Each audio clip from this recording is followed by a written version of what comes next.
Perkenalkan, nama saya Maulidia Safitri. Saya berasal dari program studi S1 PGSD dengan NIM 134251045. Di sini saya akan membacakan dongeng sesuai dengan tugas konsep dasar bahasa Indonesia. Beruang yang malas dan hutan yang hilang.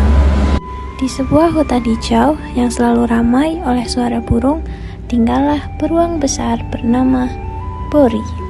Semua hewan mengenalnya dengan julukan beruang paling malas sedunia.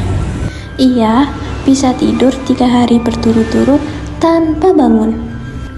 Ketika hewan lain sibuk bermain dan mencari makan, namun Bori hanya berguling dan tidur di kasur lembutnya. Dan di suatu pagi hari, ada burung hantu datang dan memanggilnya. "Bori, ayo bangun. Kali ini danau mematulkan pelangi. Ayo lihat." Namun, Bori hanya membalik badan dan berkata, "Nanti saja." Dan pada saat dia bangun, pelangi sudah pudar dan semua teman-temannya menceritakan tentang keseruan di pagi hari itu. Dan Bori hanya mendesah menyesal karena tidak menikmati pagi itu bersama teman-temannya. Dan keesokan harinya, tupai-tupai mengadakan pesta buah musiman. Dan semua hewan diundang. Mereka menari, makan, dan bersulang dengan ceria.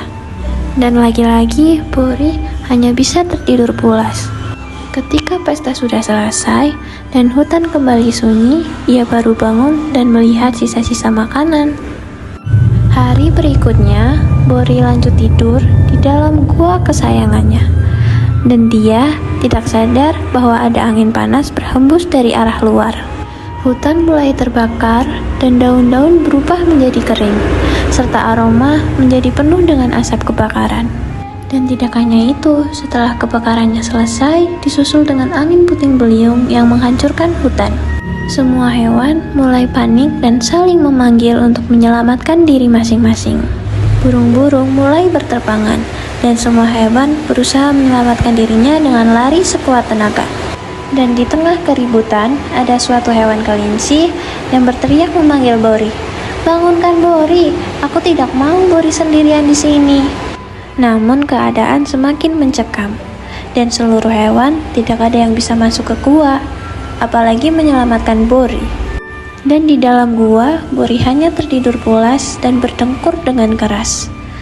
Dan tidak sadar bahwa dunia luar sudah habis terbakar, dan sisa asap tipis masuk ke dalam gua. Namun Bori tidak mengkhawatirkannya dan menganggap itu semua hanyalah nyamuk-nyamuk kecil yang mengganggunya dia tidur. Ia terus mengkibas-kibaskan tangan seolah itu hanyalah nyamuk.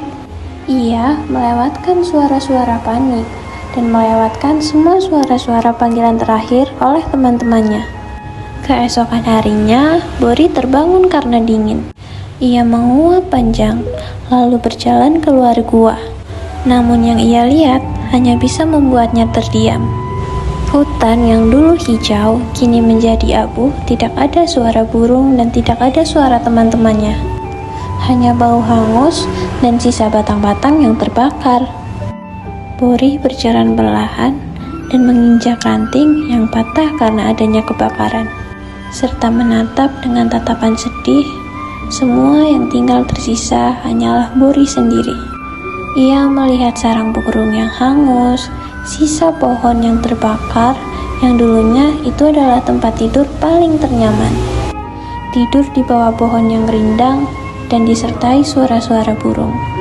Dan pada saat semuanya sudah tiada, itulah kali pertama ia merasakan sepi yang sangat menusuk.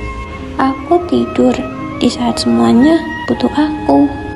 Itulah bisiknya. Andai saja Bori bangun lebih pagi dan bisa menyelamatkan semuanya, mungkin Bori tidak akan semenyesal ini. Dan andai saja dia tidak suka menunda, mungkin ia bisa melihat pelangi dan ikut pesta buah bersama teman-temannya, dan menjaga hutan saat pertama kali ia mencium asap. Namun, semua sudah terlambat. Hari itu, Bori membuat janji pada dirinya sendiri bahwa ia akan berhenti bermalas-malasan. Ia akan ikut kembali membangun hutan dan menanam pohon dan membuat sarang-sarang yang baru untuk teman-temannya. Hutan memang sudah hilang, tapi Bori tidak ingin kehilangan kesempatan dalam hidupnya. Karena pada hakikatnya, kemalasan adalah kebiasaan yang dapat dirubah. Maka hari ini, ayo rubah kebiasaanmu menjadi lebih baik dan berguna untuk semua yang ada di sekitarmu.